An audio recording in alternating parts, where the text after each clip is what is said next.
Good morning, good afternoon, and good evening, everybody. My name is Kartik, one of the co-founders of ETH Global, and I am super excited to welcome all of you to the Upgrade Summit. Now, ETHOnline is part of this whole month of ETH Global doing our biggest async event of the year. And this whole month is about a massive hackathon and a lot of summits covering all the interesting themes that are happening in the world of Web3. And today is our first summit for this event. I'm super excited to talk to all of you about the Upgrade Summit, and the goal here is for the next 2.5 hours, we're going to be covering all the interesting EIPs that are part of everything from the next upgrade to standards that are going to become the defaults for how you build interesting applications on Ethereum. So let's get started with what today is going to look like. We're going to kick us off with an introduction to EIP 4844 from Mohammed. It's going to talk about how that gets affected from layer 2 standpoint. Then JT Riley is going to talk about the ERC 6909 standard and how you can think about multi-tokens as you build new applications, especially with DeFi. Our third talk will be about the ERC 6551 standards on how we actually see upgraded ways to interface and interact with NFTs from Benny. Nitai from Dynamic is going to talk about EIP 1271 on how you actually do contract sign messages and make a lot of these things easier for making more wallets behave autonomously. And our last and final talk for today will be on EIP 6963, which is a standard that was just recently finalized around how do you actually make browser wallet experiences more cohesive with everybody else and make front-end development a lot easier with better standards. So that's kind of what the next 2 hours look like. And to kick it right off, I want to bring on our very first speaker for today. That is Mohammed to cover EIP 4844. So without further ado, let's welcome him on stage and I'll let him kick off with the rest of the summit. Welcome. Wow. Thank you. Thank you for having me. Thank you everyone for tuning in. So today I'm going to talk about EIP 4844. It's one of the most debated and expected EIPs.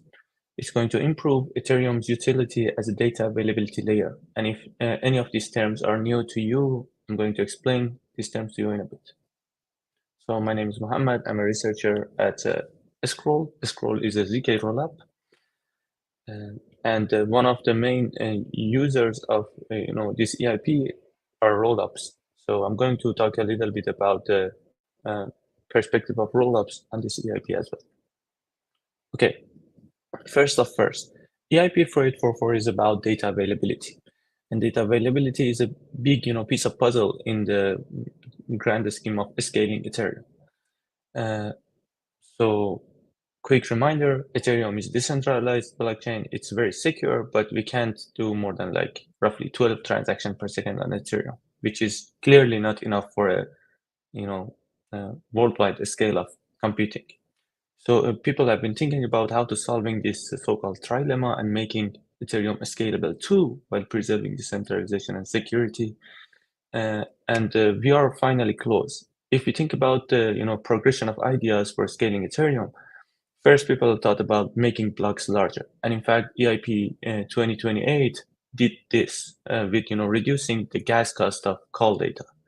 And there were other attempts to push this even further, but for multiple reasons, such as risk of centralization, risk of destabilizing the consensus mechanism, or sometimes just sheer complexity.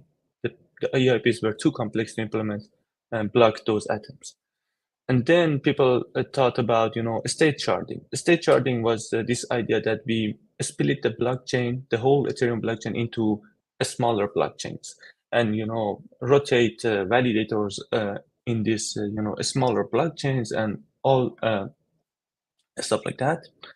That ideas are now abandoned, again for them being too complex, and also other solutions like rollups showing up that prove to be easier to implement and easier to argue about and required less things to be enshrined in protocol.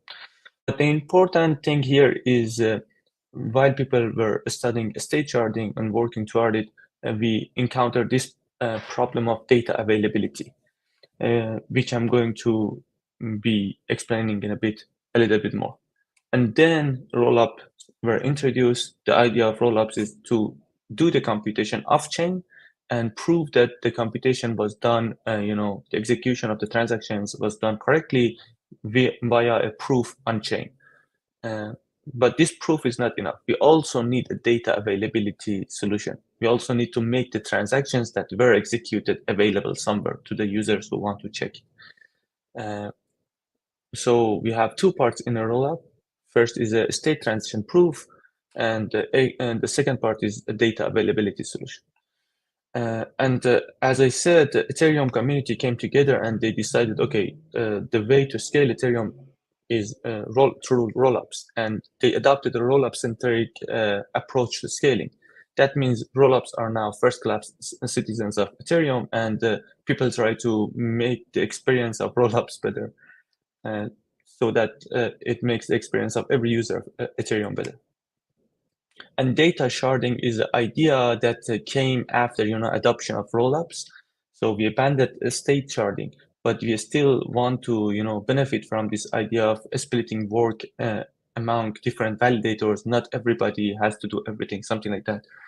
And EIP 4844 is the first step toward state sharding, which we are going to talk about more in upcoming slides. Okay. So the data availability problem is to ensuring some data that was supposed to be openly published is indeed openly published, and everyone who wants to download it can download it. Maybe the availability name is a bit confusing. Maybe it was better to call it data publishing, as you can see in tweets by Dankrad, one of the people who worked on the EIP 4844. The interesting thing is you cannot make proofs of unavailability. So if you want to ensure that some data is available, unlike execution of transactions, you cannot rely on fraud proofs because it's impossible to prove some data is unavailable. So everybody has to download every data to make sure it's available, something like that. Or at least it's the case now. And I want you to remember this because we will revisit this concept. And a data availability layer is an infrastructure that allows people or other protocols to publish data, and it guarantees that this data will be available, meaning that anybody who wants to download it can download it. Okay, now let's focus on rollups. So you might have heard about optimistic rollups and ZK rollups. This optimistic or ZK refers to the way that the rollup proves its state transitions. And it's the way that the rollups get integrity of execution or guarantee integrity of the execution. OP rollups rely on fraud proofs.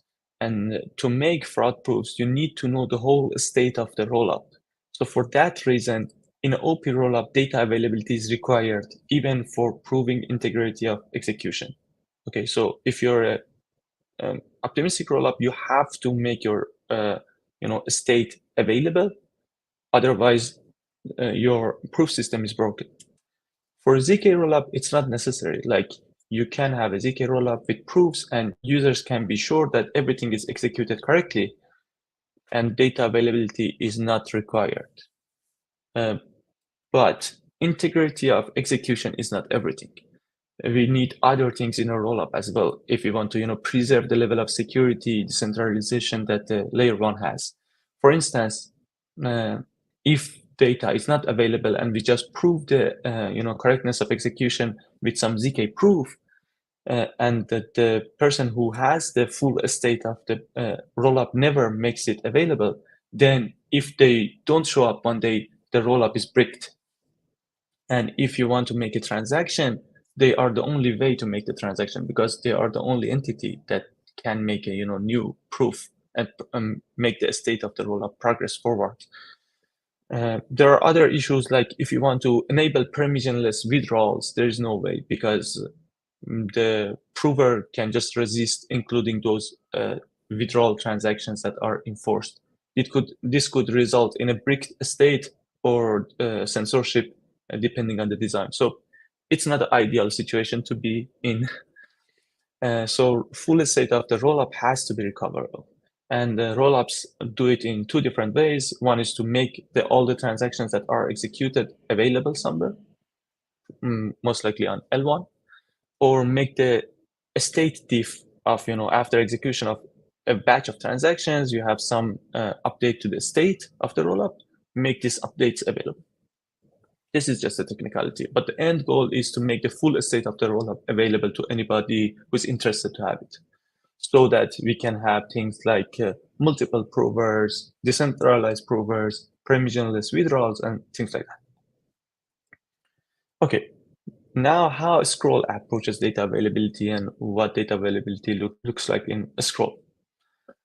The rollup process in a scroll is quite complex. It has a lot of steps, but the two steps that are important for us are commit and finalize. So if you look here, the rollup nodes submit, transaction batches to rollup contract. This phase is called commit, and the goal of this phase is to publish transactions on chain to get data availability, and also commit to the transactions that are executed in this batch and the new state that results from this batch.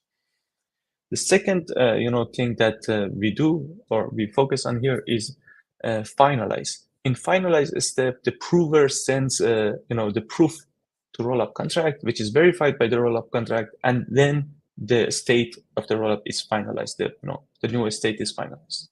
So as I marked here, you can think of it this way: commit is taking care of data availability, and finalize is taking care of integrity of execution. So how we commit now in a scroll? We commit with call data. And what I mean is we want to execute a batch of transactions. We want to make this batch of transactions available. So we encode it in call data or put it in call data of some function called commit batch of our rollup contract. We just submit it on chain. The rollup, the contract never stores the whole, call data. It just computes some commitment hash of, the call data, the transactions that are going to be executed, and store that. But the call data is gone, or is it? Actually, it's not stored in Ethereum state, but it's recoverable from Ethereum blocks.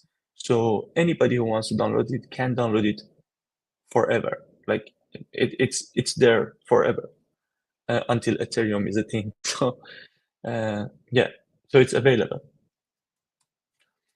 The call data is cheaper than storage, but it's not cheap enough, in the sense that currently 80% of our costs, operational costs of paying gas fees on chain, is for doing commit, and only 20% for verifying proofs. So 80% cost is for data availability.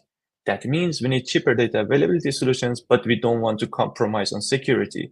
We could have used a data availability solution other than Ethereum, which could be quite cheaper, but it would have been centralized and carry a lot of security assumptions. We don't want that. So EIP 4844 is here to solve that. EIP 4844, it has two objects in it. Like there's one object called blob. A blob is a piece of data, like 125 kilobytes of data. You can think about it this way. If you look closer, it's 2 to the 12 elements of field elements of BLS 12381. So what can you do with the blob? You can put your transaction batch or a state diff inside the blob and publish it. Remember, data availability is not equal to permanent storage. While call data is permanently stored, we don't need this data that we make available to be permanently stored. We just want to make sure anybody who wants to download it, anybody who is interested, gets a chance to download it, maybe for a while. A blob carrying transaction, which is a new type of transaction that's introduced in EIP 4844, can carry multiple blobs. So in a transaction, you can have like 2-3 blobs.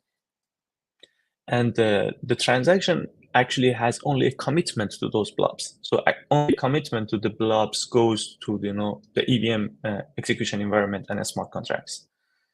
And the blobs, the content of the blobs is stored only by consensus clients, consensus nodes, for roughly 3 weeks. Okay.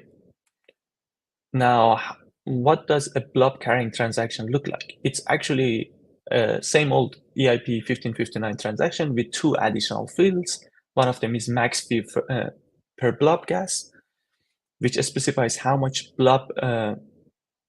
you want to pay for each blob gas, which I'm going to explain in a bit, and a list of commitments to the blobs you carry, and those commitments are versioned hashes. It's just a type of commitment. Okay, let's look closer to these 2 fields. So the max fee per blob gas is there because EIP 444 introduces a 2D gas market. We have regular gas and blob gas. And we have to specify how much we want to pay for regular gas like before and how much we want to pay for blob gas. So that's why we have this field. And blob gas also has a EIP 1559 pricing mechanism. And the mechanism works like this. Anytime we have more than 3 blobs per block, the price is going to be increased, and we cannot have more than 6 blobs per block. So the mechanism works so that in each blob we have roughly 3. In each block we have roughly 3 blobs. It's an important number. We will revisit this. Okay, and the second new field is a blob version hashes field. It's going to store a list of blob version hashes. Yeah, each version hash looks like this: 1 byte version. It specifies the version of the commitment we use, and then a hash of a commitment to the blob. It's a KZG commitment, so it's a polynomial commitment scheme. There is a good reason for this, but for now, just focus on how it works. A blob is just an array of 2 to the 12 field elements. We can apply a Lagrange, sorry for the typo, Lagrange interpolation to it and get a polynomial where the ith element of the blob is encoded in p to p on evaluated on omega to the I. Okay, so why we have this version byte? Because we can upgrade this commitment format without, breaking the format. Like we can bump up the version and instead of KZG use something else, right? And why KZG? It's going to be handy when you want to use this, commitment scheme in ZK rollups and optimistic rollups. I'll show you that. But with KZG, we are committing to this polynomial, not the array, right? And it's useful actually. Okay, before proceeding, let's compare blobs versus call data. Call data is what we use now, and blob is what we potentially use in future. Blobs are only temporarily stored. Call data are permanently stored. Blobs have no smart contracts have no direct access to blobs, but call data is accessible from smart contracts. And the blob has its own gas, which makes it separated from the fluctuation of the regular gas market. For all these reasons, it seems like blobs have no unnecessary feature. They only have things that are required for data availability, so we expect to be cheaper. But for the fact that they have their own market, there is no way you can be sure. Like we have to see these events fold out and see how it goes. But the expectation, and it's a reasonable expectation, is that blobs be a lot cheaper. Okay, the EIP also introduces a precompile. The precompile is a point evaluation precompile. What it does is that, okay, you have the blob and you make a polynomial out of it and you commit to that polynomial.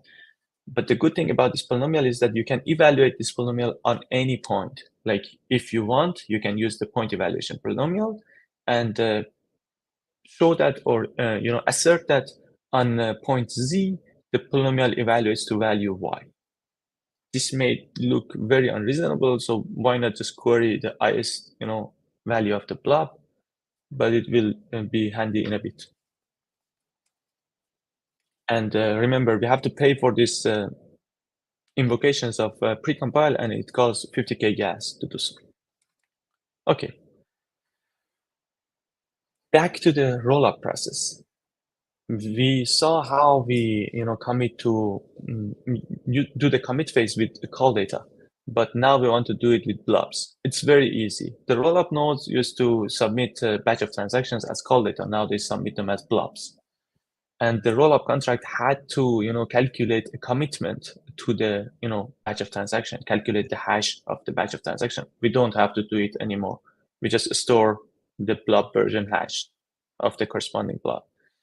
And again, the blob, the transaction batch is not stored in Ethereum state, but it's available from consensus clients for, roughly 3 weeks. So anybody who's interested has enough time to download it. But remember, we are only storing the commitment to these, transaction batches. And the commitment is not enough for ZK EVM to execute. We have to open this commitment, and then the ZK EVM circuits can execute. There is this PI or public input subcircuit that takes care of opening commitment. So prover has to provide the pre-image of transactions that are actual transactions, and PI circuit checks that these pre-images are consistent with whatever was committed to on chain. Why we only have the commitment? Because it's very costly to have large public inputs for the verifier. And what PI circuit does, you can think of it as decompressing public input. And why we should have this, because otherwise prover can, execute any batch of transaction, commit to something and don't do the consistency check. Prover can do another, execute another batch of transactions, which is, undesirable. Okay, after we have blobs, PI circuit is very easy to implement. I mean, relatively easy to implement because we have these random point evaluations. So if you want to make sure two polynomials are equal, you can just look at a random point and see if the two polynomials evaluate to equal values on that random point. It's called the Schwarzschild lemma. And with the point evaluation precompile, it's easy to do so. I'm not going to get into details because we don't have time, but you can expect a blog post be published by Scroll in a week or so that explains these things in detail.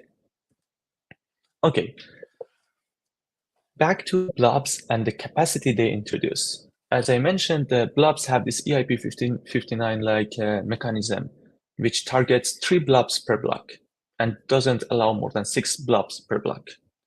What does that mean? It means on average, we have 380 kilobytes additional space per block provided by these 3 blobs, okay?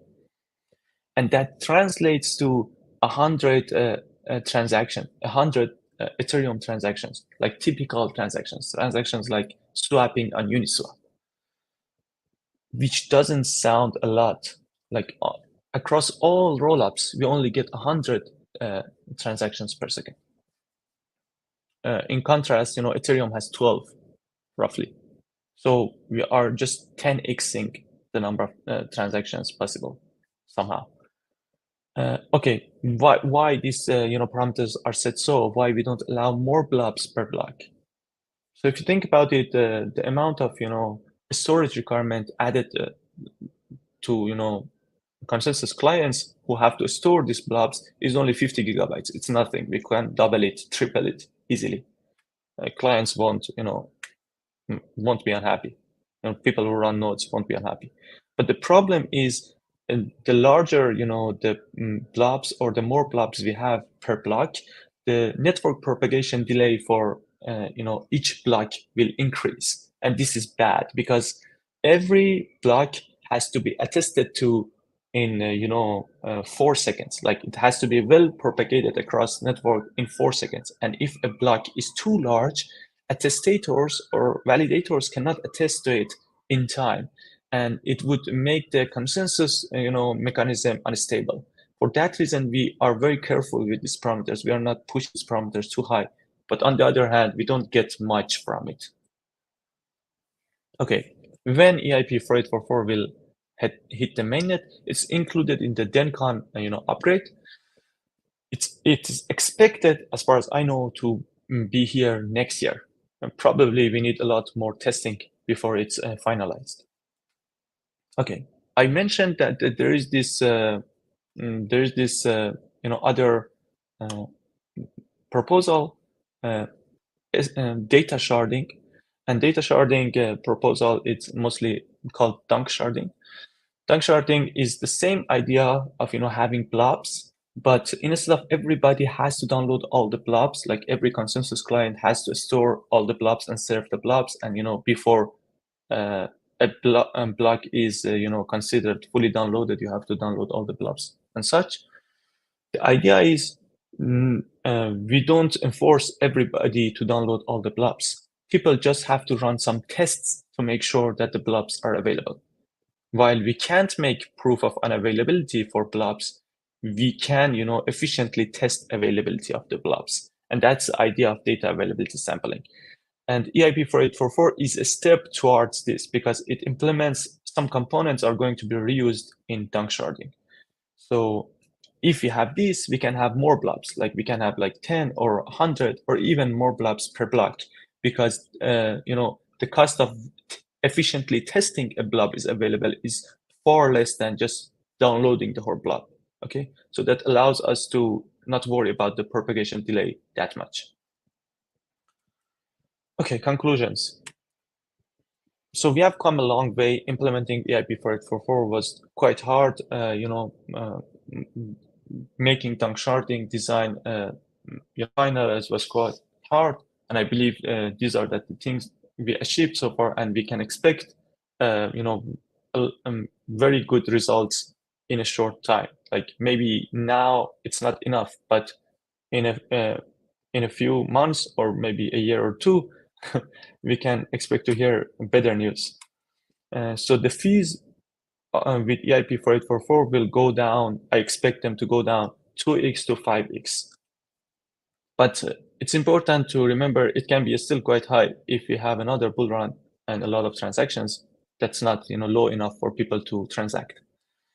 And the community has to keep working on dunk sharding, but I can assure you that the design of dunk sharding is almost finalized. EIP 4844 delivers a lot of components that are reused in dunk sharding, so we can expect good things to happen soon. Thank you. That's all. Mohammed, thank you so much for that amazing talk.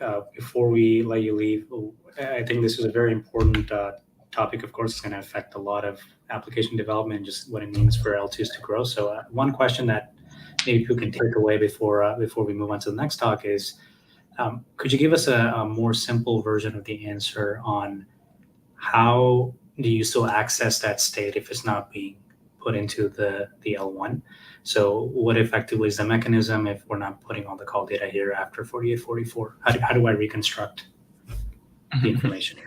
Yeah. So your question is after EIP 4844, we are not going to put the transaction data as call data on L1. So how can people access that? So if you're running Ethereum consensus clients, you're going to fetch all the blobs that are included in blocks, and your node is going to store those things for 3 weeks and also serve those blobs. So if you are interested, you can just run a consensus client and start fetching these blobs and see them or do whatever you want. Probably you want to re-execute the L2 and make sure that the state of L2 is whatever it's claimed to be for optimistic rollup, for instance. So yeah, that's easy. Awesome. Well, hopefully that answers a couple of questions we got in the chat, and I want to thank you again for doing this amazing talk. Thank you for having me. Appreciate it. All right, and with that, we are ready for our second talk of the day. And next up, we're going to talk about what ERC 6909 is. This is a new multi-token standard. This is going to make a lot of things simpler for you if you're looking to develop things that require a lot of different tokens, especially DeFi. And to talk about this, it's JT Riley. Just want to bring him on and get us started. So without further ado, let's welcome JT.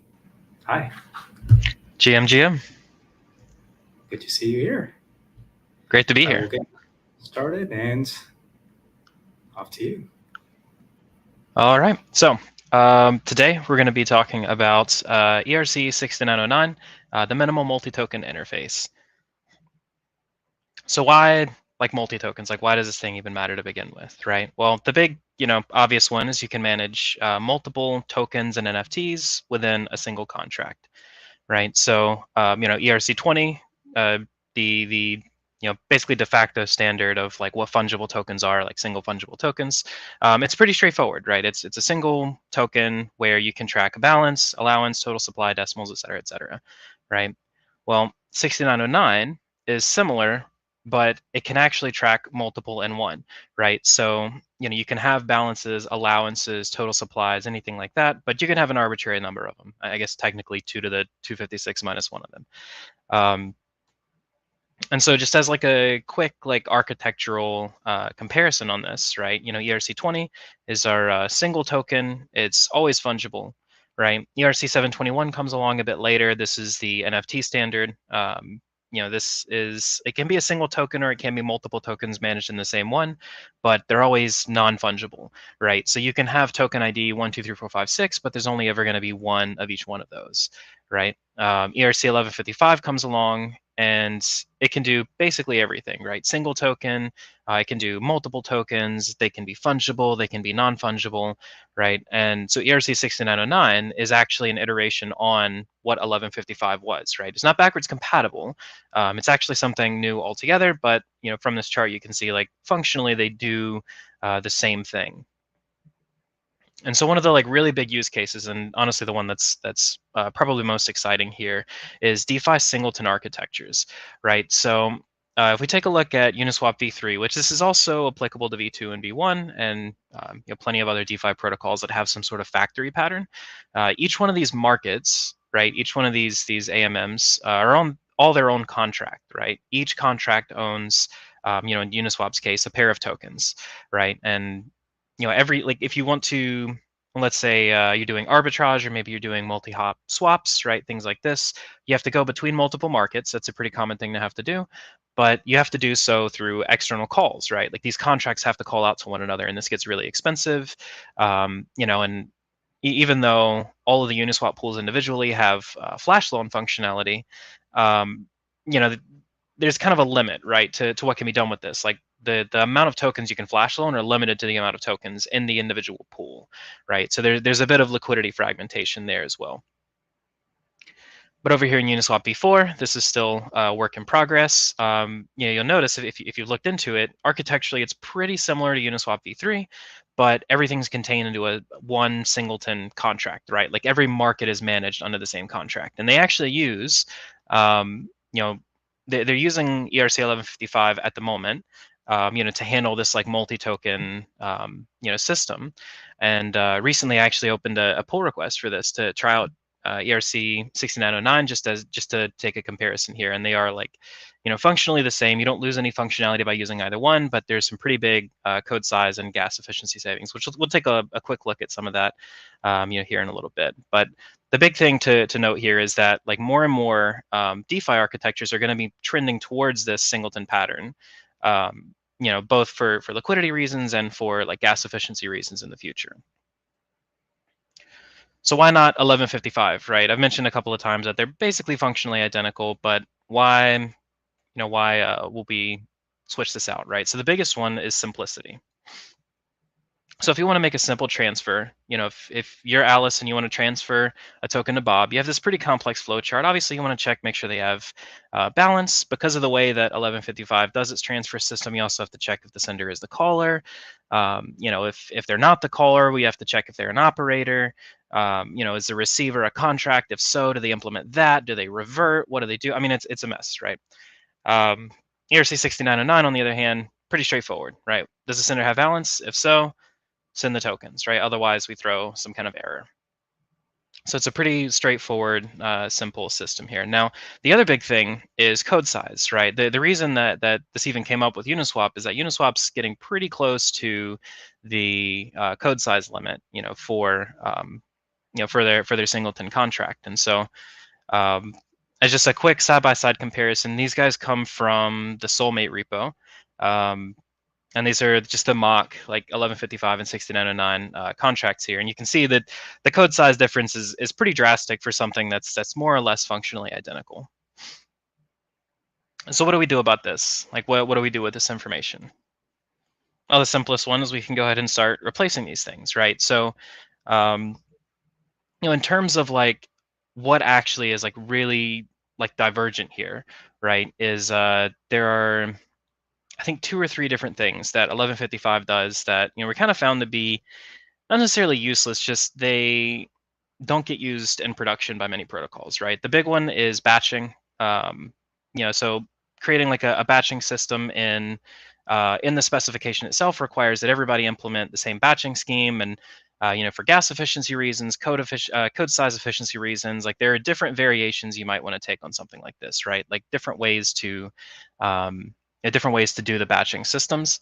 And I don't think personally, that this is something that EIP should constrain. This should be something that protocols individually can choose, or protocol teams can choose to constrain themselves. So that was kind of the motivation behind removing that bit. The other one is callbacks, right? So like I mentioned earlier in the flow chart, there's like this back and forth of making sure, like, are they a contract? Are they not? Are they returning the right things? There's a lot of that there that isn't necessarily useful for many use cases, right? And in general, when protocols want to create these kinds of systems, they tend to just build their own callback systems in. That like the specified callback system is still there, but it doesn't get used. There's like a different callback system that gets used instead, right? So the idea is just remove that from the standard and let protocol teams kind of decide on how they want to do their callback systems. So as I mentioned earlier, Soulmate has an implementation of this. Vectorized also created one in SoulLady, super optimized implementation of it. And then I have a reference implementation. This is what's linked in the EIP. Just a pretty bare bones. It's not really optimizing for gas efficiency or code size. In this last one, the reference implementation, it's mostly just for readability's sake, so it's very clear what the standard is actually doing. So TLDR on everything, kind of summarizing stuff here. ERC 6909, it's gas and code size efficient. It's removing a lot of unnecessary things and reducing code size because of that. It's a drop-in replacement for ERC 1155. You can manage multiple tokens in one contract. These can be fungible, non-fungible. It can be a mix of both. It can be semi-fungible, et cetera, et cetera. And this can be used for like authentication schemes, right? You can do a token-based auth system. You can create NFT collections with this. There's a metadata extension in the EIP as well. And it can also be used for singleton DeFi architectures for a pretty wide range of problems. And that's it. Thank you so much.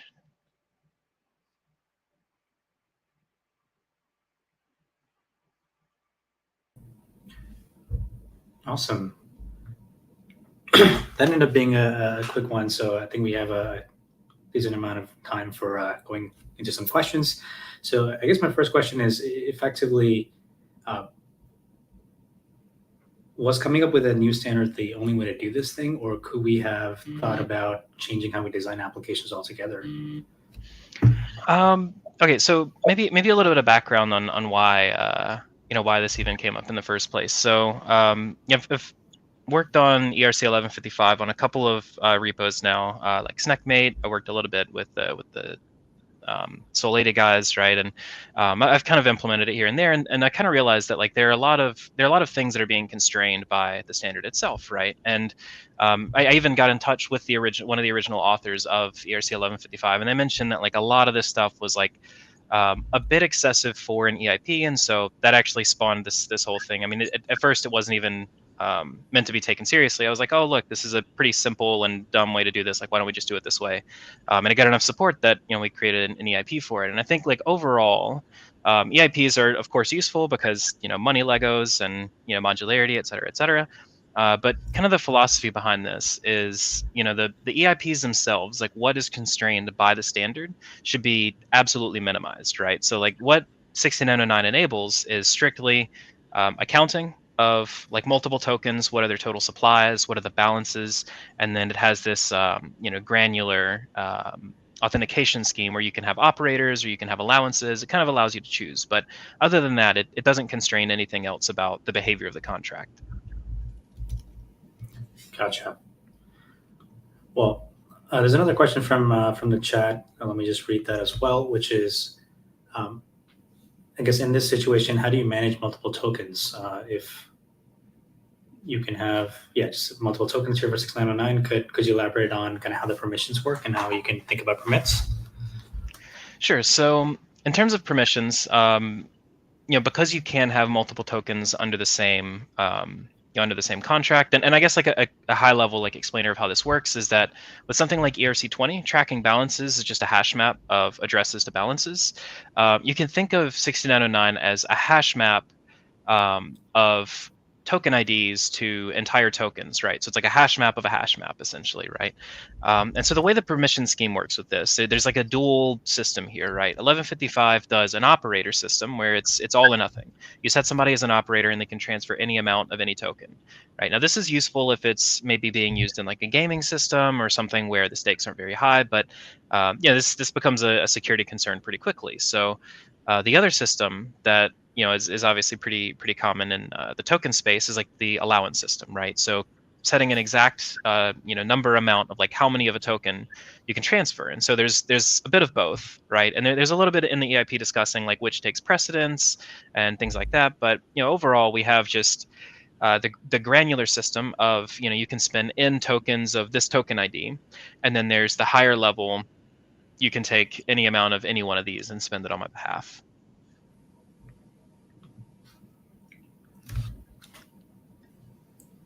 I'm going to send this back to Megabyte, who asked this question. So if you have any follow-ups on that, let me know. We'll ask that. A couple other questions coming in from the chat. Regarding gas efficiency, is 6909 optimized enough for card use to switch from 1155? It absolutely is. So in terms of the mint and burn, because 6909 does a total supply tracking while 1155 doesn't, there is an additional disk write on mint and burn. So there is a bit of gas overhead, but we noticed in a lot of cases, and even Uniswap's case, there were actually major improvements because it removes this external call system, right? It actually improves the gas efficiency quite a bit.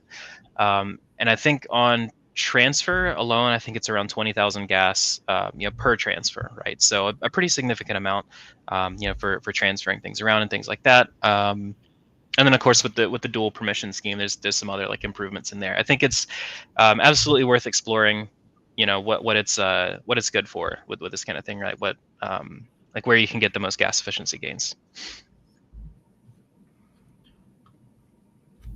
Awesome. Next up, does this mean an NFT gated game with just its own tokens can be deployed with just one contract?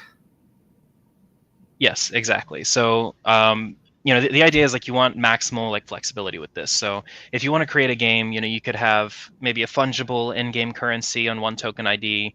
You could have in-game items, as NFTs that sit on different token IDs. You can do like semi-fungible kinds of things. You can do you can even create different denominations, right? And then like encode the exchange rates within it. I mean, there's the possibilities are endless with this. Awesome. Another question, what's the reason for Boolean return values? So this one's an interesting one. At first I was against it, but the reason for returning Booleans is if there is no data return from an external call, every compiler out there will actually inject an external code size check, right? So it'll assert that if you call, for example, transfer, the contract will try to assert that whatever it just called out to is actually a contract, that you didn't just send call data over to like an EOA, right? Like a private key owned account. And so that ext code size check is actually more expensive than if you just return a Boolean, just a single like 1 or 0 value, because then you can check the return value there, right? So constraining that in the spec allows compilers to actually do this whole thing more efficiently. As odd as that sounds. That is actually an interesting one. I learned something new too. A few more questions. This is great. If you have any other questions, feel free to just type them in. We'll kind of go through them. Looks like all of us are learning a lot more. RH asks that I just realized that ERCs can also be programmed as fungible and non-fungible. What's the intuition there? How does that work? And what's kind of the nuance between NFT standards versus ERCs with effectively supply of one? Is my understanding. Yeah, I mean, I think like if you have, for example, I guess you could, in theory, have like an ERC20 that just has a single token balance, right? And then just like transfer that one token around. I guess you could consider that to be non-fungible, right? I think like in a way, fungibility is like this sort of like external construct that it's kind of hard to like codify exactly like what is and what isn't, like what can be used and what can't be used for it. But yeah, it's a I don't know. It's pretty strange. But that's kind of the idea. So this is actually the reason for the total supply function in this, right? Because it's an extra disk write on mint and burn, which, obviously that hurts gas efficiency. But the end goal of this is that if you want to know if one of these tokens is non-fungible, then you can just check and see if the total supply is 1, right? And you can kind of make an assumption based on that. Hopefully that answers your question, RH. Next up, a question from my end. Why kind of is the spec not strict, more strict about emitting a transfer event for mints and burns? For mints and burns. Well, I think again, like it's a lot of this is like minimizing what the actual spec constrains. And as far as I know, I want to say ERC20 doesn't constrain this. I'll have to double check that, but yeah, I think the idea is just minimizing like what the spec requires you to do. There's like a minimum amount of gas that's associated with conforming to a specification, right? So by reducing that to what's absolutely necessary, then you get essentially gas efficiency out of the box, and then people can choose to do these things for that trade-off themselves. So I guess maybe then another one here would be what kind of from, I guess, your understanding of the 1155 spec, why kind of do you think there was a big emphasis on callbacks there? Yeah, so I think, overall, I think callbacks are a really cool idea that, there's this sort of reactivity to things, and, you can create these like really cool, like complicated systems that can like chain together and do this really cool stuff, right? So I think the direction is right? They had the right idea of like, oh, we should have, callbacks in these systems. But I think, overall, I've noticed that more and more protocol teams are kind of creating their own like bespoke, systems of callbacks, right? So the idea is that like, because protocol teams are just going to do their own anyways, I think that should kind of remain like, unconstrained within the specification itself. But yeah, I think the idea of callbacks is really cool. Awesome. Well, I think hopefully people have a much better intuition around what 6909 does and how you can actually leverage it. So hopefully we get to see a lot more hacks in the future on this. And maybe one question to end off would be, is there a way for people to contribute or test or give feedback? What's kind of the best way to follow what's going on with this standard?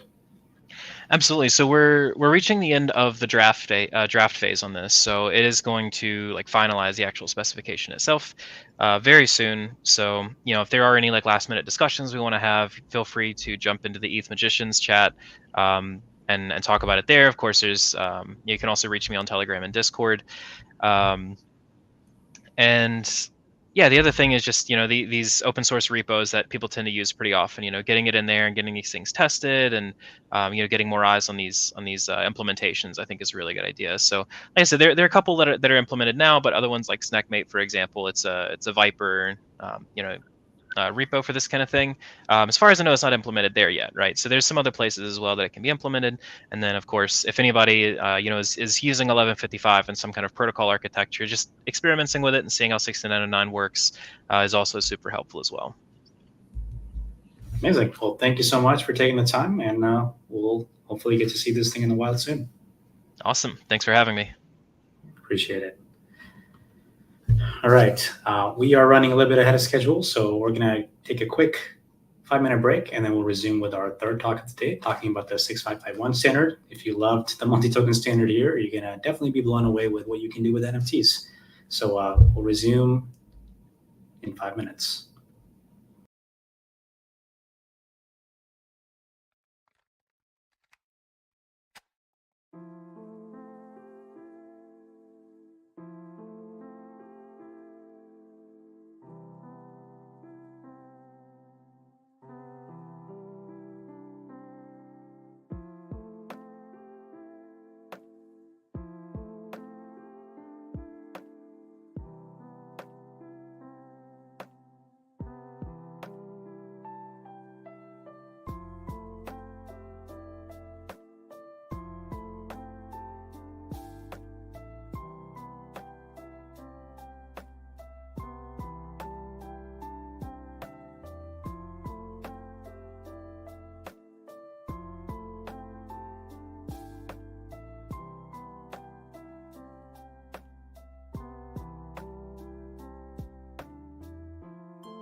All right, welcome back, everybody. Hopefully you got a quick 2 minutes to stretch and probably check Twitter. All right, we are ready for our third talk for this summit. And next up, I want to bring on Benny to talk about the ERC 6551 standard. We kind of just learned about 6909 and how we can do multi-tokens with ERCs, but let's talk about how you can extend NFTs to be way more programmable, flexible, and expensive. So without further ado, let's welcome Benny on stage, and I will let Benny kick off with what 6551 is. Hey, Benny. Hey, Kartik. How's it going? It's going great. It's like we see each other every week now. I kind of enjoy that, so let's continue with this. Likewise. Yeah, awesome to be here, and thank you, everyone. So do I begin, Kartik? Guess that's a yes. Cool. I'll begin. Well, thanks everyone for tuning in to the Upgrade Summit. And you're probably going to have a lot of numbers in your mind that you're going to have to remember. So yeah, I'll do a little bit of an intro. So my name's Benny. I'm calling in from Vancouver, Canada. A little bit of history about me. Was building startups since 2015, part of Y Combinator Startup School. I was one of the co-founders of CryptoKitties. Contributed to 721, which eventually became NFTs. Number 13 employee, founding team member of Dapper. And then, I was leading one of the main product teams for NBA Top Shot. So now I'm a co-founder of Future Primitive, which is learn all about it, but we're the ones behind ERC 6551. So at Future Primitive, our biggest focus is really exploring these intersections around objects and networks and narratives. The output of it usually comes in different things. It could be consumer level apps, it could be protocol, it could be dev tooling, it could be a new Ethereum standard, which we're about to talk about. So that's Future Primitive in a nutshell.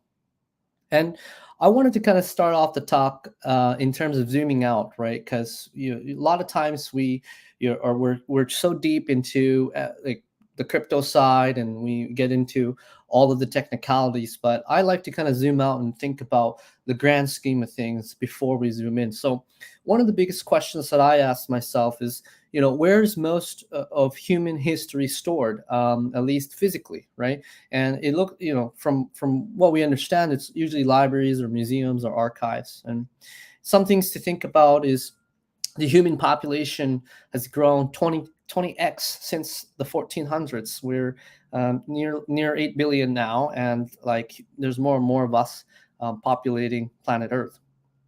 And not only that, thinking about internet users, right? This is a little bit, I think, it's an older survey, but still relative to, thinking about how many internet users are around the world and where are they mostly, right? And the other thing is it's pretty insane for me when I saw this, there's nearly 5,000 times more websites than the amount of books in the world. And that's only growing more and more exponential as more internet users come online, right? And I like to kind of put that into an analogy, right? So the Library of Congress is one of the largest libraries, at least in America. It's effectively the world's internet knowledge, or the websites make up about 16,410 libraries of Congress. And in terms of footprint, that basically covers the footprint of the entire New York City, and Los Angeles. So imagine those two major cities blanketed with libraries of Congress full of books. That is how much knowledge or internet websites there are. And it's only going to continue to increase, right? We are looking at from the AI side, like GPT-2 had 1.5 billion sources of information, and now GPT-4 is like 100 trillion. So there's more and more information available now, online and offline, that a single person can comprehend, right? And so I really wanted to talk about our ability to record history and why that's so important and to the advancement of us as a species. And it's one of the most crucial roles that we can play, because at the end of the day, aside from startups and crypto and blockchain and tech and all of that. Like at the end of the day, we're all humans, right? And we all live in this same planet. And I like to kind of like zoom out in that view and like put perspective in things, right? But we really do have a serious problem on our hands, right? And it's this idea of public infrastructure versus private industries, right? Public infrastructures, as you all know, in the real life is like bridges and libraries and national parks, and in some ways, the internet, email, Wikipedia, all this stuff, crypto, blockchain. Those are all hopefully, public infrastructure. But private industries are, some are illustrated here. They're companies that you're probably aware of, and what's really kind of saddening is that whenever these companies shut down, it's effectively like a library going on fire, right?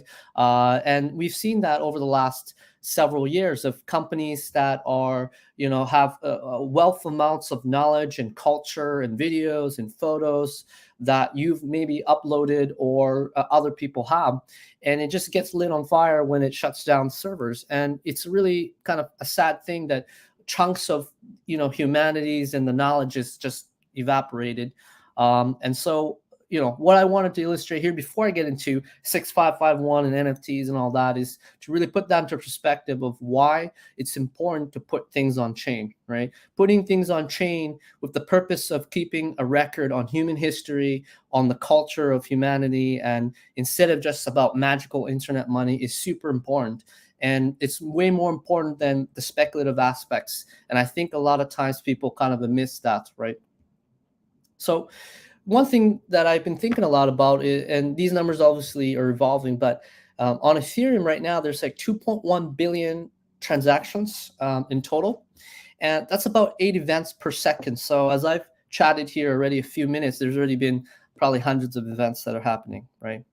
But think about it. Most of those transactions that are on chain has been about trading and speculating on ERC20s.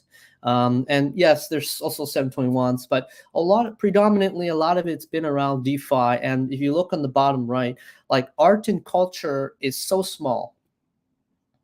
And if you think in a wider scale, like as I mentioned, the population of Earth is 7.8 billion. There's about 5.1 internet users, and crypto is 100 million, at least in terms of wallets. So it's super, super small. Like we still have time to really grow this pie, right? And I personally think that Ethereum is relevant when it truly becomes a world computer for storing the history of humanity, the culture. We talk about on-chain culture. And so we have to kind of encapsulate these things in like, what's the purpose, right? And not just like a speculative machine. So I do believe that there's a future where art and culture becomes the predominant reason why we are minting NFTs, why we're putting things on chain, and DeFi becomes, or speculative aspects are less important. And some of these things that you might want to put on chain are like attestations. Maybe it is ERC20s, maybe it's 1155s, maybe it's 721s or NFTs. So that's now bridging to 6551. But before we get into that, I mean, I do want to talk about how NFTs, in my mind, since 6 years ago when we created CryptoKitties and created the 721 standard, lots of things have evolved, right? We went up and down, and there's the latest bull run. And I do think NFTs at the current state are broken because it's predominantly been really heavy on speculation, on floor price, on volume, on royalties, and not only that, all the things that you can see here, right? But let's kind of get into the nitty gritty, right? So I think that there are 3 main problems of NFTs.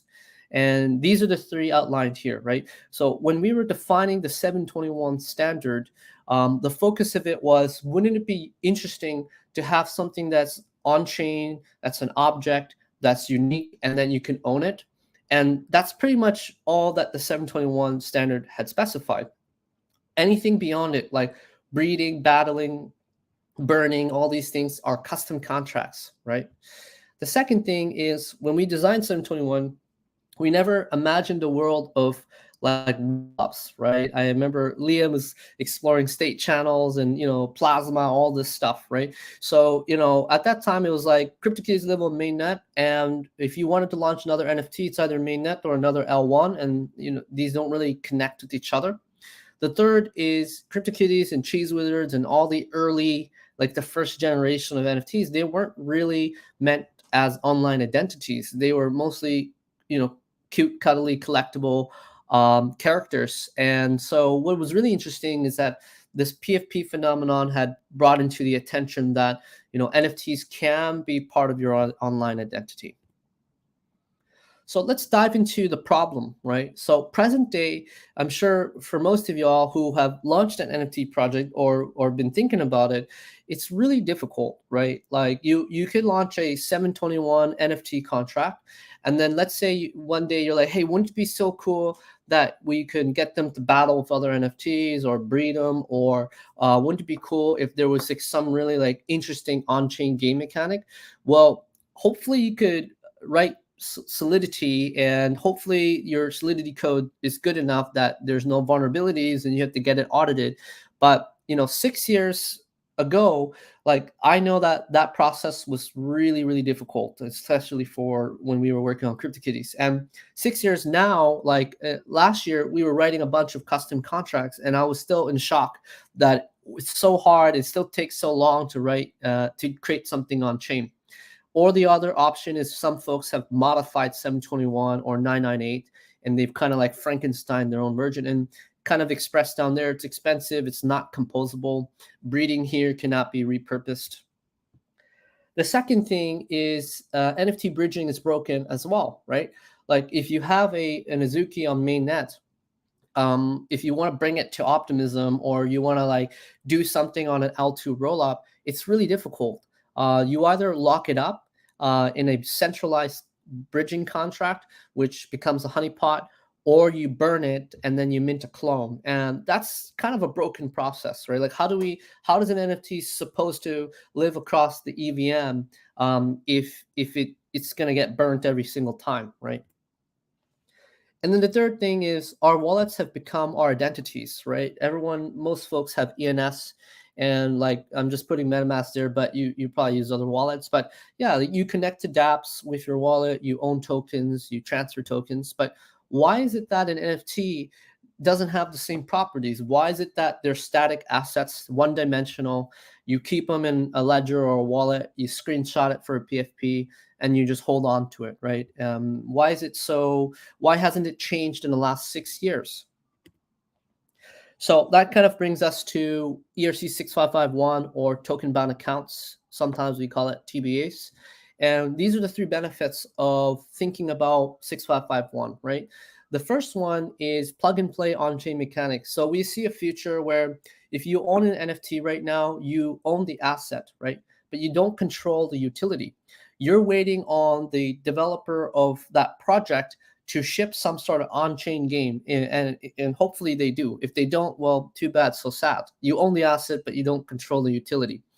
In the near future, with something like token-bound accounts, because it becomes a generalized utility layer for NFTs, you can go to this place and plug and play, like breeding and battling, and I think that's really, really awesome, right? Because it kind of removes the dependency from the creator. The second thing is I believe NFTs should live across the EVM chain. So it should be able to have fluidity across L2 rollups and Ethereum and all of that. And the third is you should be able to log in as your NFT across any dApp. So instead of connecting as MetaMask or Rainbow Wallet, you should be able to connect as your Bored Ape or your Zuki or your Doodles or Moonbirds. So the kind of breakdown of how that works, right? So every single NFT since the start of time, since 2017, CryptoKitties and everything that's in the future, every NFT already has a token-bound account.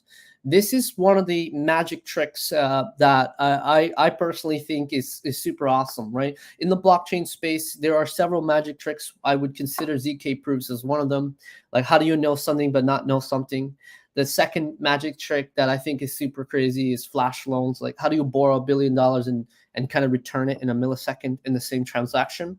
And token-bound accounts is the other magic trick of how does it kind of prescribe an account for every single NFT in the entire Ethereum and EVM space. And so it has been achieved. It's on mainnet now and testnet. And so what you're looking at here is this future of architecture where you have apps or custom light contracts. They're still smart contracts that you plug into the TBA to give it functionality. And we think that's going to be the future of composability. The second thing is cross-chain done right. So we believe that NFTs should live on mainnet. That's where value accrual is. That's where liquidity is. That, in our minds, should be the home chain for the NFT. But if you want to experience apps, games, and vote on DAOs and all of that, we think L2 makes a lot of sense. And this is kind of some of the things that we've been working on the protocol side. Is the idea, the really interesting thing is because we use crate 2 deterministic addresses that assign addresses to NFTs. If you have a doodle on mainnet, let's say the token bound account address is 0x123, it's the same on Arbitrum, it's the same on Optimism, it's the same on Polygon. So that means if you send an asset on Polygon to 0x123, it's owned by the doodles on mainnet. And so this self-custodial bridge will allow you to basically control the accounts across all EVM.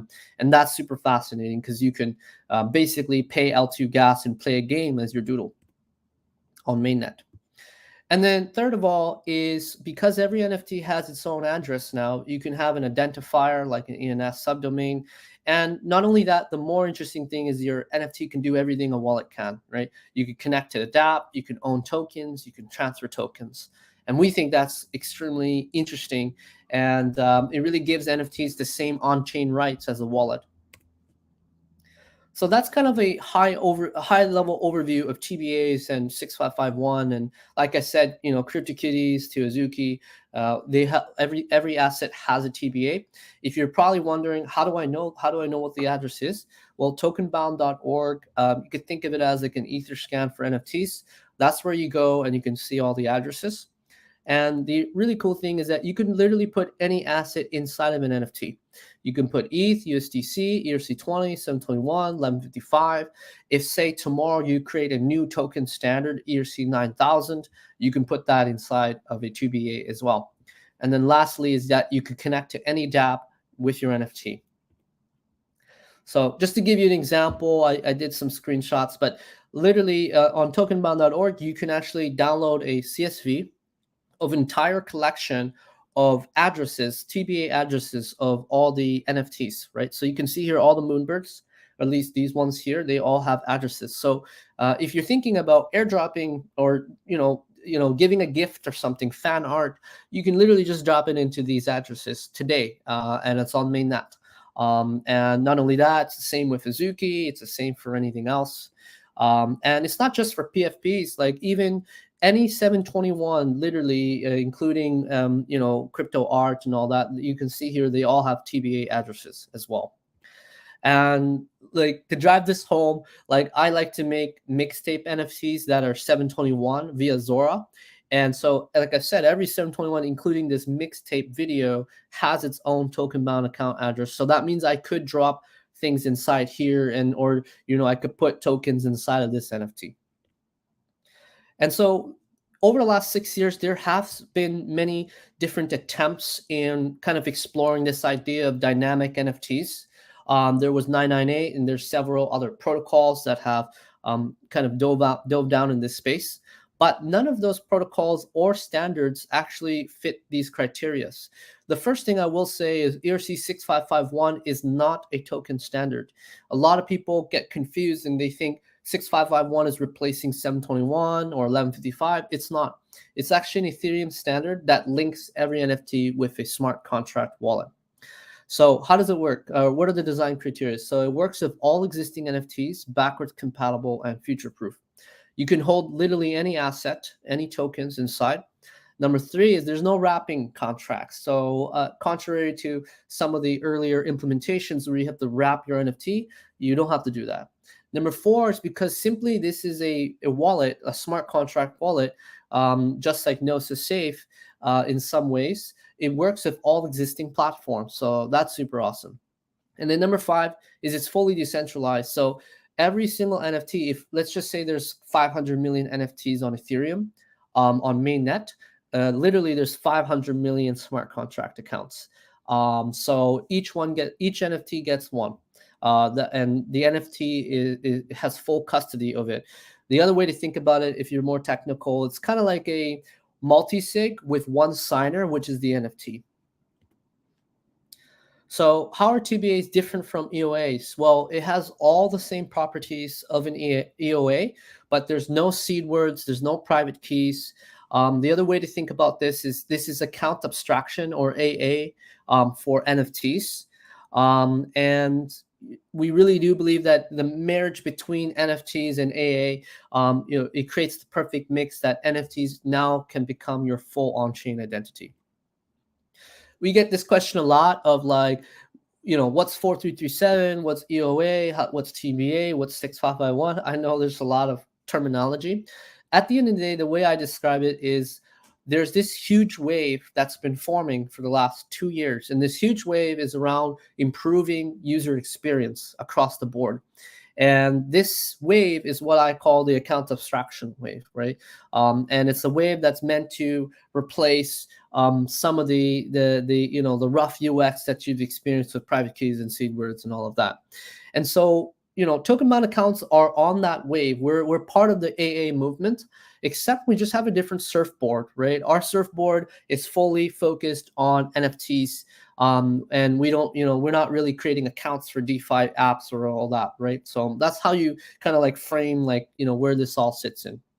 And importantly to note that 6551 is compatible with 4337. So everything that like Paymaster, Bundler, all that type of stuff, the architecture of it, it's all compatible. So I wanted to blast through a bunch of use cases because, we talked really high level about like the world and about information, about humanity. And then we talked about NFTs and now 6551. So I do want to, finish up with like, here's some ideas to kind of hopefully stir the creativity inside of you. So for gaming, gaming is a really big one, right? Like you could think of token bound accounts as a decentralized inventory system. Every PFP now has like a backpack or an inventory system. That means you could carry items and weapons and armor and all these things, and it's fully decentralized, which is super cool. So that's what Galverse is doing. Is the Gals, they're a PFP, and now they have like things dropped inside.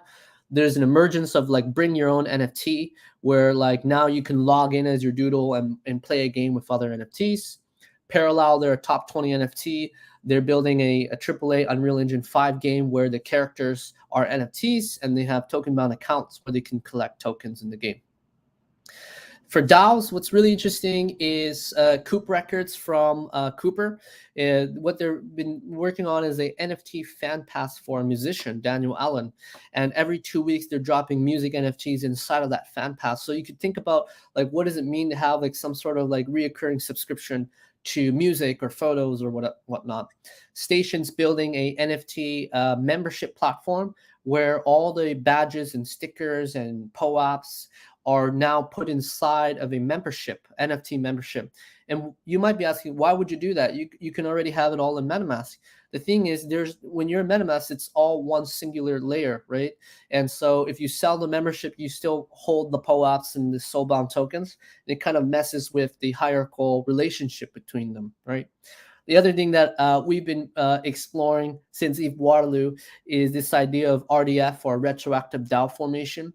And the idea is that, because NFTs can hold tokens, you can drop an ERC20 token, governance token inside of NFTs collections. And then because every NFT has a wallet, they can be a signer on a multisig. So you're forming DAOs from the bottom up. And in some ways, you're almost reviving dead projects and that are run by the community. Social networks. So Lens Protocol, version 2 of the profiles, because everything in Lens is NFTs. Nesting things and creating what we call a token graph is super important, because then you have the hierarchical relationships and ownerships on chain. And then Pinata is building a token graph visualizer. Tribes is building a Web3 messenger where you can log in as your NFT and talk to other NFTs. Fashion is super cool. This is kind of where we've been spending our last year and a half on. We worked with Jeff Staple to launch Sapiens. And essentially, it's a PFP collection where you can equip digital clothing. And of course, the Sapiens has a TBA that owns the clothing. We've also teamed up with BBC to launch several awesome projects. And then IYK is exploring physical to digital using token bound accounts when you tap onto the chips on the clothing.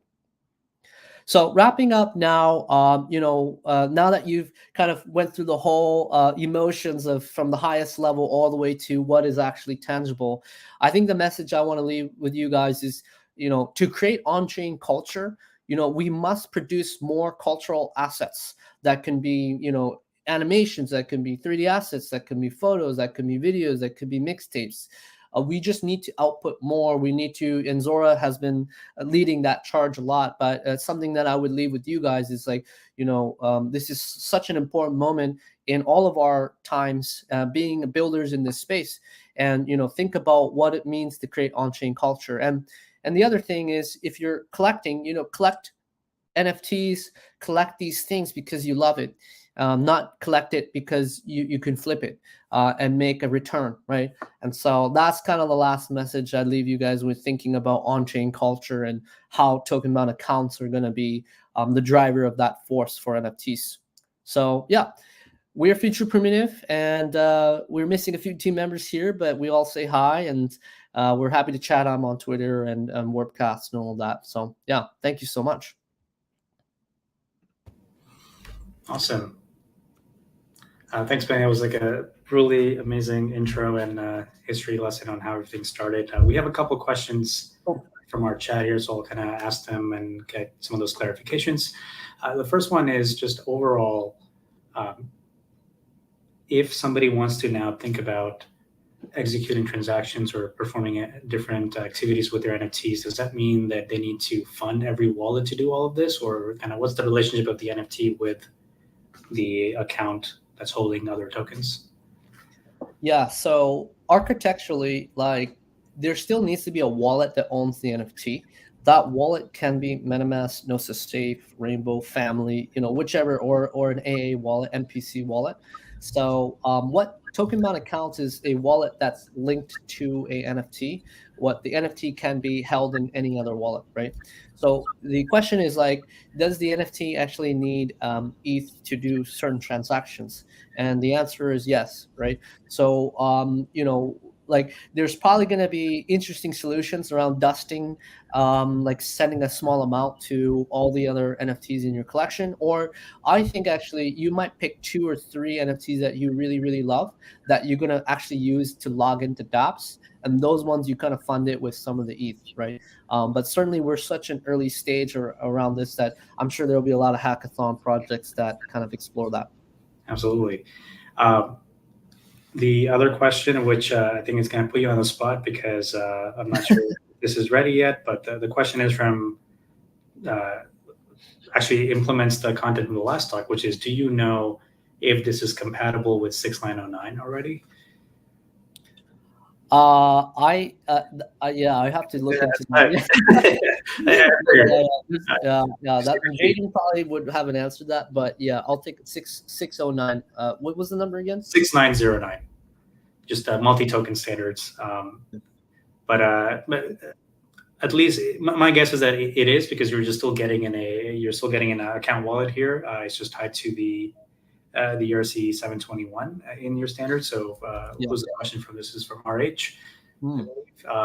So overall, it should be aligned because nothing is changing on how smart wallets are managed. Overall, not really. Nuance. There could be one on the implementation, but theoretically, it should work. Last question, which is, how can people try this out, implement it, test it? What's kind of the best way for them to learn more, and where can we redirect everybody to play with the standard? Yeah, so a few things. One is tokenbound.org. That's where you go to connect your wallet. You'll see all your NFTs, and you can kind of see the token bound accounts. And so that's where you would go. There's also docs that have a npm install for the folks, developer SDK for folks that are don't want to get into the weeds. The other thing is we've finished our audits for version 3 of the contract implementation. That includes some cross-chain elements that I've already mentioned. And so that's on testnet right now. And I think early next week, V3 will go to mainnet. So that's going to be super, super cool. And then last but not least is my Twitter at Benny Zhang. if you know me, I tweet a lot, and a lot of it's like kind of in vein of like everything we talked about, like how does this all make sense in the wider world? And so definitely follow me there and at Future Primitive too on Twitter. So awesome. Well, thank you so much, and looking forward to seeing more applications using the standard. Awesome. Thank you so much, Kartik. Thank you, everyone. Yeah. Take care, Benny. Yeah. Cheers. Bye. All right. So next up, we are going to be talking about contract sign messages.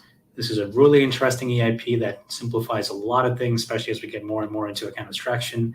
And to talk about it, I want to bring on Itai from Dynamic to share what the standard is, how you can leverage everything about it, and really make this thing powerful and useful for all of your applications. So without further ado, let's welcome Itai.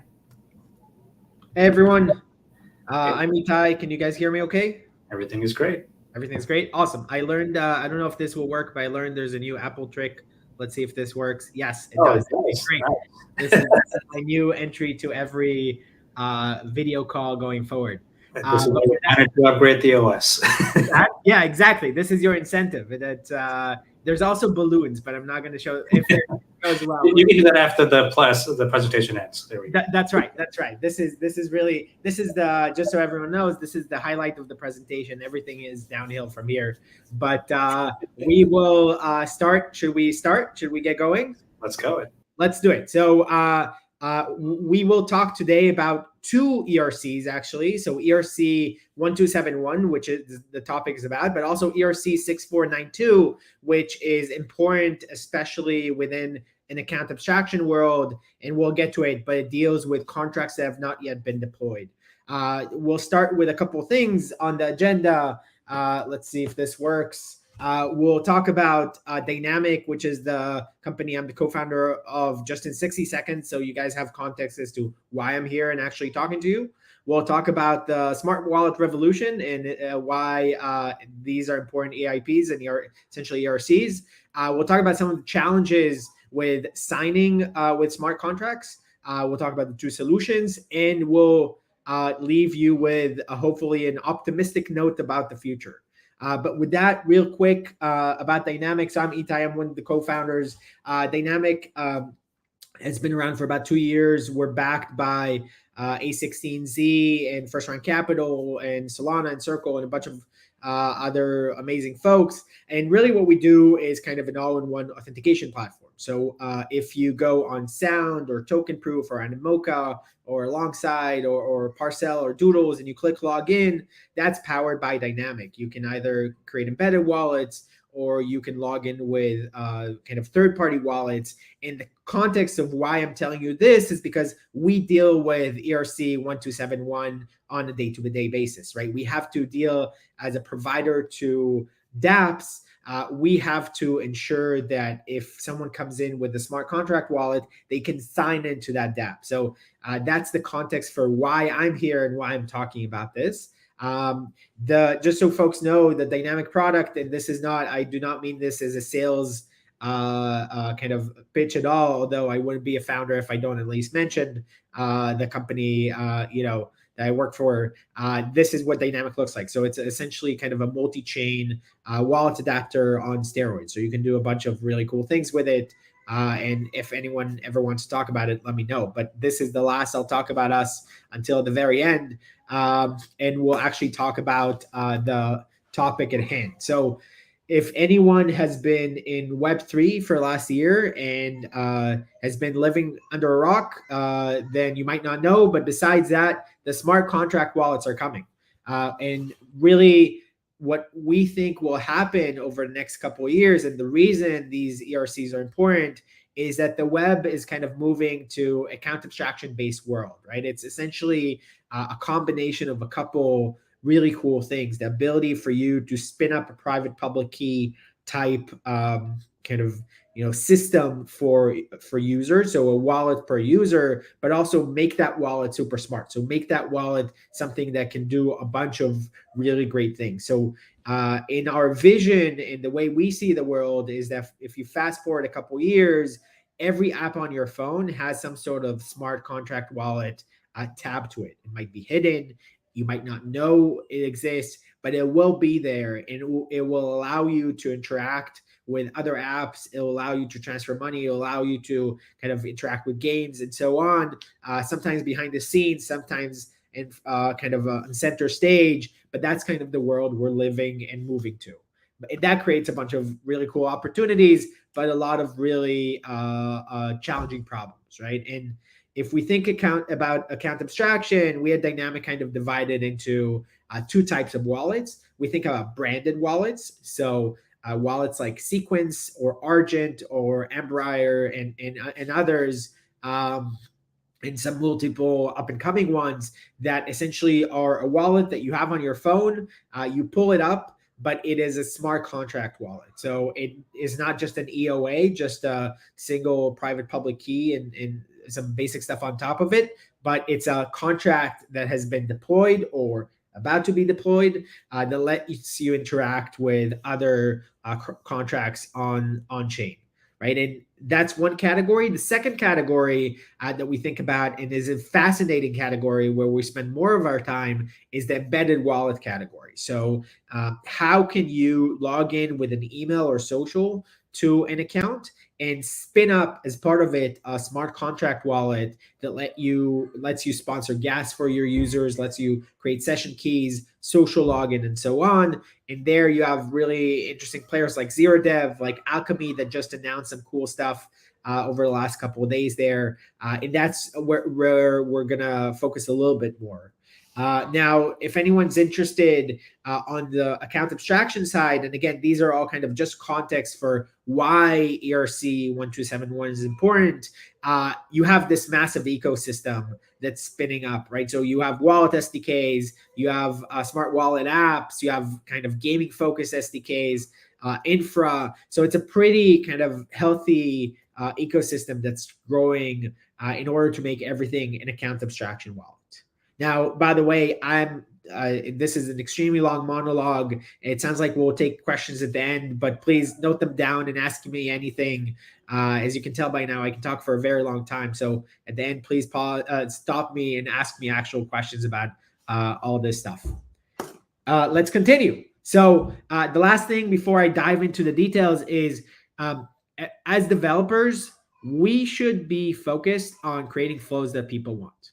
And if you take nothing else away from this conversation, take a single thing, which is no one besides us cares about account abstraction, and no one besides us, developers, cares about EIP or ERC 1271, right? And that inherently means is everything we're going to talk about is about how do you abstract that away from end users, right? No one cares. No one should care. No one should care that you log in with your Google and you're using OAuth.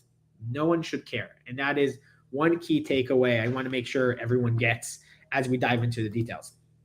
So let's talk about the actual details. The very basic premise is the following.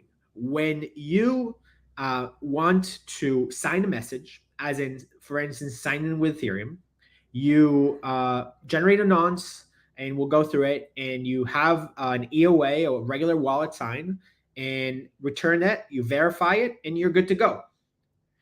The problem is in a smart contract wallet, the signer is the contract, not the private public key that is the signer for the contract, right? And the second challenge there is because smart contract wallets have all this cool functionality around signers, there's no standardization for what can be used as a signer, right? There isn't a standard validation method. So unlike an EOA, an externally owned account, so a basic account that can use ECDSA and kind of keep it to the very basics, there's no standardization around smart contract wallets and how signing works. Now, I'll say one more thing here, which I'm not going to go into details in this deck, but there are some interesting blog posts out there about it, which is this is doubly true for things like safes, where it's not just an account abstraction wallet, but it has multiple signers. So there is an async nature to it. So when you deal with smart contract wallets as compared to externally owned accounts, you inherently deal with an order of magnitude more complexity as to what can be accepted as a signature. And that is what inherently ERC 1271 tries to solve. At the very basic level, it tries to create some sort of method that allows you, the dApp developer, to verify a signature from a smart contract. Let's talk through what that means. So how regular signatures work, and we alluded to this, but let's dive in.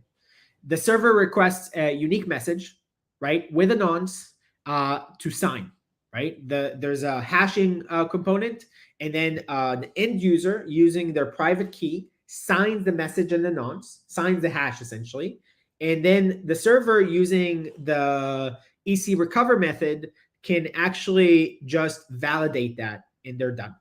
So that inherently means, what that means to an end user is they go into a website, they click login with MetaMask, they have sign in with Ethereum pop-up, they sign a message, and they are good to go. They finish the process. Now, again, with smart contract wallets, it doesn't work that way, right? This is where ERC 1271 comes in. So who needs it? What is it used for? It's implemented by dApps. It's implemented by OpenSea, by Sound.xyz, by Fair.xyz. Any company that is big enough and supports wallets usually has an implementation of ERC 1271. They either have done it on their own, or they use a service like Dynamic or other services similar to that. What this kind of EIP does, and proposal does, is the following. It introduces into the smart contract an is valid signature function, which the dApp can call and get a standard response as to how to sign or to sign and verify ownership of the contract. And we'll see the function here in a second, but the basic idea is that it introduces kind of the ability to ingest an is valid signature type function and check the signature using that versus using EC recover. So at the very, very basic level, what you're doing is you're introducing an if statement, right, where you check, hey, does this signature match a regular EOA wallet, or it's a smart contract wallet signature? If it's EOA, use this method to verify it. If it's a smart contract wallet, use this method to verify it. So at the very basic level, you're introducing kind of a fork in the road for how you verify signature, right? The actual function here, and we'll talk about it briefly, is on the left is kind of the way in which the validation is done, right? So checking whether checking inherently whether the signature it complies with is valid signature. And on the right, and I apologies for everyone for presenting code on screen and hoping everyone reads through it. So I can send links at the end for where to actually dive into this. But on the right, you can inherently see that really what we're talking about, and hopefully you can see my mouse, is a function to validate signature that breaks and moves from just kind of a single way to verify to an if statement that says, look, if you detect that it's a smart contract wallet, verify using this method, otherwise verifying using this method. So at the very basic level, you've introduced one fork in the road for how to verify things. I've talked for a very long time. I'm going to pause for 10 seconds as kind of people ingest this. Then we're going to continue to one more level of complexity. So now that we've done this, we have one more level of complexity just to keep this interesting. What that inherently means is the following.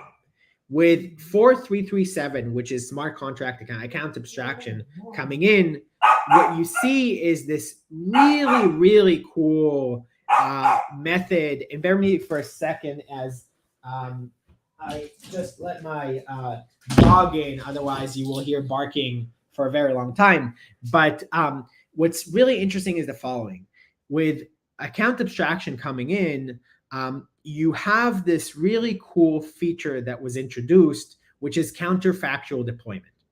What that inherently says is the following. It says that I can actually get a contract wallet address, a public address for a smart contract wallet before that is deployed on chain, before the contract is actually deployed. And that's really, really cool because it means that if bear with me for a minute, 1 second, folks. Apologies. I'm gonna kick my dog out as we do this presentation, so apologies again.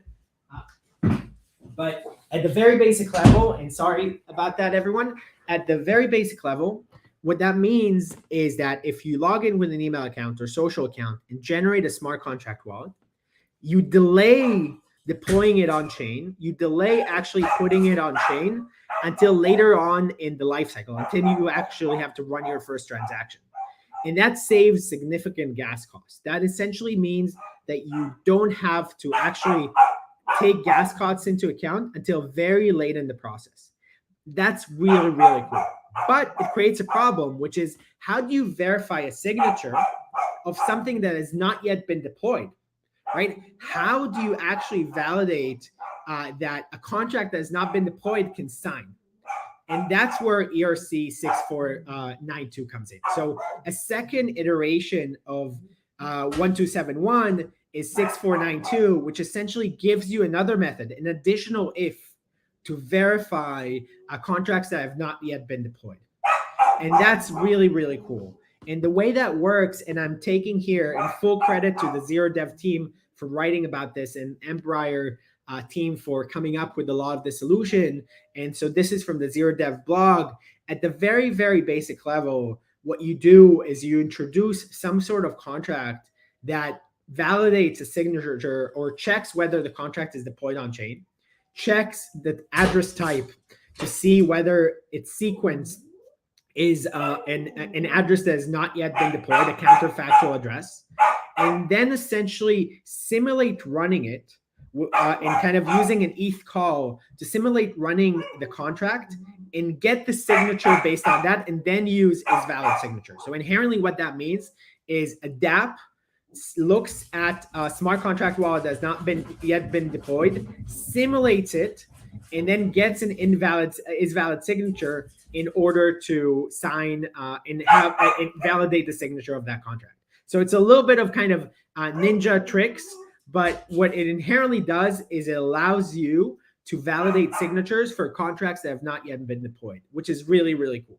So it's not just about ERC 1271, but inherently what folks have to do is implement ERC 1271 followed by ERC 6492 in order to really cover the universe of verifying smart contract wallets. Now, I've been talking for a very long time, and in a minute I'll pause and talk and take questions if anyone has those. And again, we can send resources at the end. But I will say one thing here, which is I would strongly recommend against doing any of this on your own. The idea is that you have, ethers and Veeam, and you have libraries on top of that, like Dynamic, and you have other kind of options that do this for you. Unless you are OpenSea, or unless you're maybe Foundation, maybe one or two others, you should not need to implement this stuff on your own. You should be able to use tools that exist that already support this stuff out of the box, right? It is not a good use of your time to validate things and ensure they're validated correctly. There are additional complexities specifically with account abstraction here, which is a contract is deployed on specific chains. So validating across multiple chains is extremely difficult. And if you leave with nothing else here, hopefully you leave with the takeaway that when in doubt, don't implement this stuff on your own, but rather use providers or use open source libraries to do that for you. And with that, a quick note about the future. And this is, again, a shameless plug for Dynamic just for a second, which is we fundamentally believe that what you're going to start seeing in the world is kind of this combination of passkey-based login and account abstraction on top of it. So you're going to start seeing a lot of these types of products that let a user log in with an email address, log in with social or log in straight with passkey, generate kind of a 2FA with a passkey, and then at that point, be able to kind of spin up an account abstraction wallet on top of it. And so you're going to see the Frentex of the world, etc., really become wallets for all intents and purposes, and really be able to interact with third-party sites just like a Rainbow or a MetaMask would do, right? They would have a QR code, maybe a wallet connect or anything of that sort. So this is becoming more and more relevant as everything inherently becomes a wallet, as everything creates a passkey plus account abstraction stack. These types of ERCs become critical for dApps to implement. And I will leave you with an optimistic thing, which is this stuff should matter to us. For any developer on the line that is deep into Web3, it should matter to you and to no one else. The idea is that this should be our secret. No one should know about ERC 1271. No one should know about additional ERCs. They should be invisible to end users. They should be invisible to 99% of developers. It should just kind of work, right? No one should know about just like if anyone has Web2 experience, no one should know about the nuances of SAML. No one should know about the nuances of OAuth. No one should know about the complexities of TOTPs. That is for us to know, and for 99% of developers to just continue with their day to build the experiences they want. And so that is I think I have two main takeaways at this point. I will say this is the third one around ERC 1271 and so forth. And with that, again, would not be a founder if I don't give you a QR code to go to Dynamic and check it out. But I would love to answer any questions folks have about these EIPs. Awesome. Thank you so much for that intro and covering two different standards.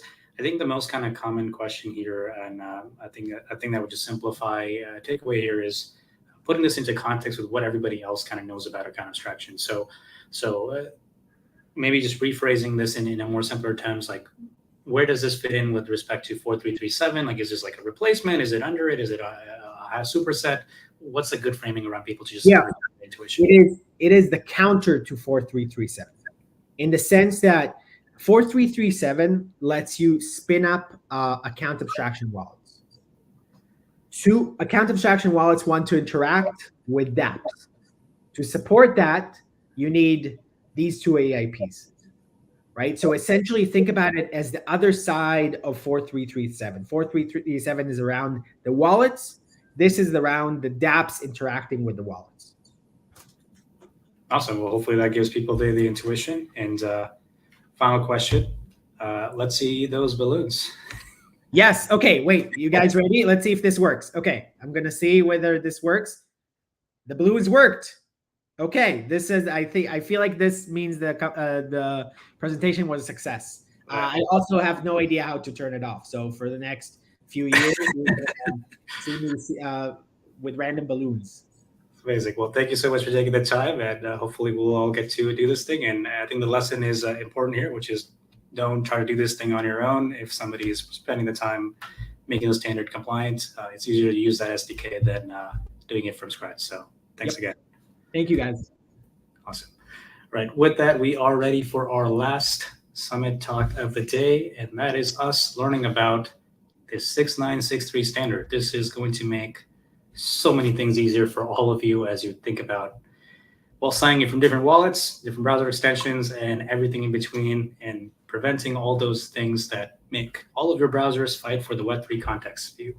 So to talk about that is Boidu. I want to bring him on to share what the standard is and how you can best leverage it. So welcome. Thanks for the intro, Karthik. And I'm going to be talking about EIP 6963, or Multiple Injected Provider Discovery. So a little bit about myself. I'm Boidu Bhattacharya, or Boidu. I'm a developer relations engineer over at Wallet Connect. And just before we get started, I would kind of like to take you down the journey of like why it came forward and how it started in the first place. So it all began with Window.Ethereum, which was an unofficial standard by which most browser wallets function today. So it was first brought to life by Mist Wallet back in 2015. So that's a long time ago. And back in the day, the wallet ecosystem was very small, and people kind of like started adopting this standard, and it became as big as it is today. So most wallets you use nowadays would probably be using Window.Ethereum, right? But this led to a ton of issues. So I'm going to talk a little bit about why and what went wrong specifically. So Window.Ethereum was, as I mentioned, an unofficial standard, and it was that for a reason, because it never was actually an EIP, right?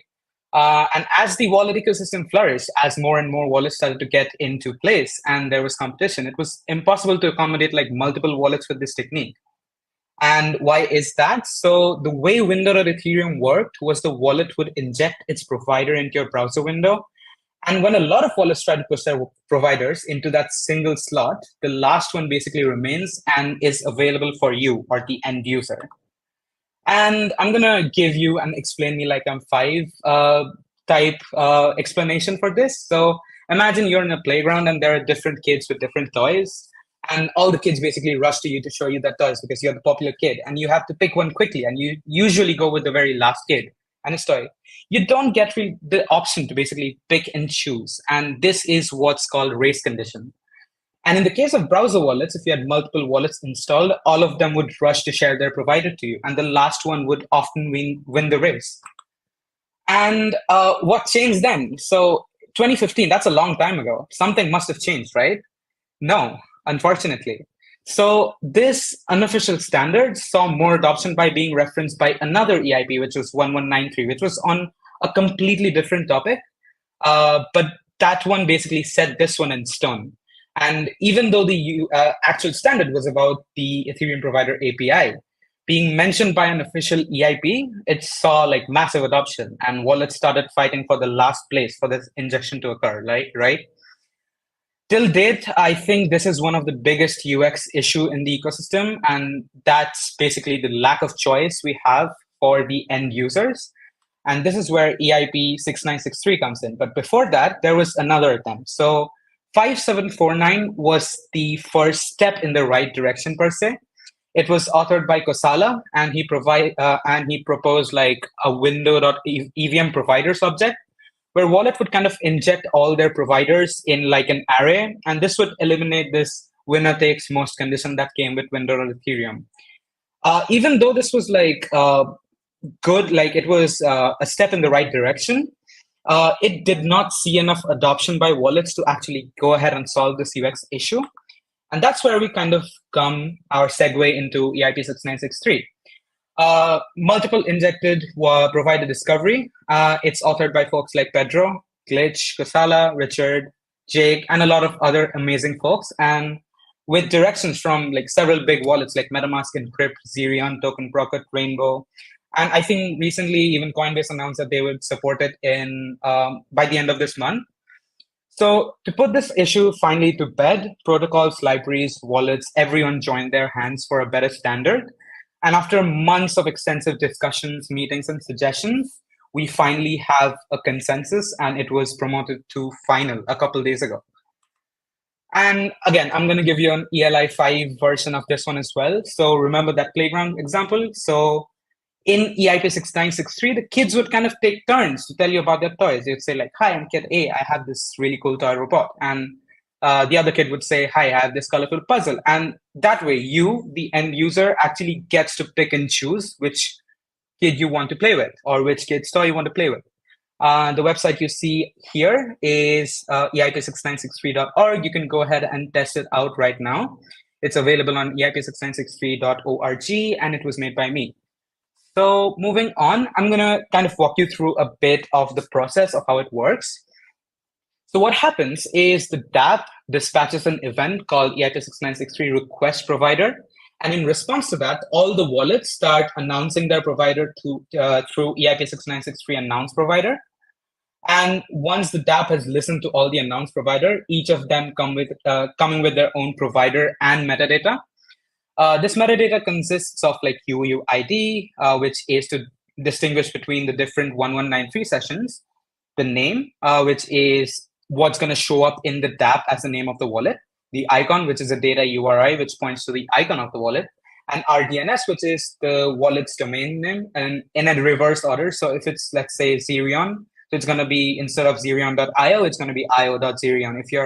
If you have programmed with Java before, you probably are familiar with the RDNS syntax. And this way, the user actually gets to choose which wallet you want to integrate with.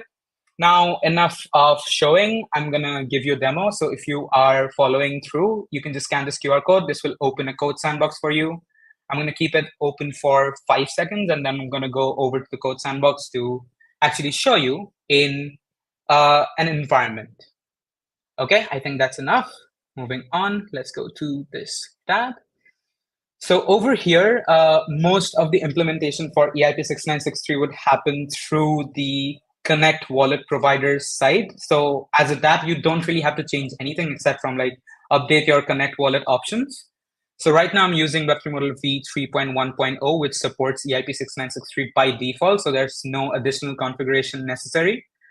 And what you can do here is you just need to initiate the Web3 model and pass in the configuration from WAGB config, the project ID, which you can get from cloud.walletconnect.com, and the chains you want to interact with. So right now I've just passed mainnet, but if you want to pass more chains, you can just give a comma and write all those down. Right now I'm going to go over to this website, which is basically that one, but in a different tab. I'm going to click on, oh, it's going to reload. Okay, that's fine. I'm going to click on Connect Wallet. And as you can see, probably as a user, you wouldn't have this many wallets installed. But since I had to test all these wallets, I had to install every one of them. But you see the benefit of this, right? Instead of having just one browser wallet solution, you have all these extensions kind of like popping up, and you can pick and choose which one you want to connect with. So let's say I want to connect with Encrypt. I'm going to go ahead and click on Encrypt. It's going to open. And let's say I change my mind. I don't want to connect with Encrypt anymore. I want to use Xerion. So I'm going to go back. And now I can click on Xerion. And I can click on Connect. And that's it. I'm connected. So this is the UX issue I was talking about. So initially, you would only have the browser wallet option. And basically, that's the only option you had. With this, you get to pick and choose which wallet you want to connect with. So right now, as you can see, my ENS, everything works exactly the same because the provider object is exactly the same. You can see my address. I'm going to go ahead and sign a message. So I just wrote GM from ETHOnline. I'm going to go ahead and sign it, and I get the signature. So yeah, this is what EIP 6963 is about. And thank you so much for tuning in. I'd love to take some questions. If you want to follow me, you can go ahead and scan this link. And if you have any questions about EIP 6963, we can get in touch. So thanks a lot. Awesome. Well, thank you so much for that amazing overview. Kind of obvious questions. What's kind of the state of this standard, and kind of how do you think about actually implementing it if you're a developer? Like, what do I need to do to actually not worry about injection contradiction? Yeah, absolutely. So I think most apps nowadays will, in their production environment, they use a third-party solution like RainbowKit, Web3 Model, ConnectKit, etc. And all of these connected solutions already have started to implement it. Web3 Model has already supported. Web3 Model is already supporting it. I think Dynamic also supports it right now, which is pretty nice. And we're going to see more and more adoption on this as time goes on. And basically, as a dApp, you don't really have to do anything else. You just have to upgrade your Connect wallet libraries. So yeah. Awesome.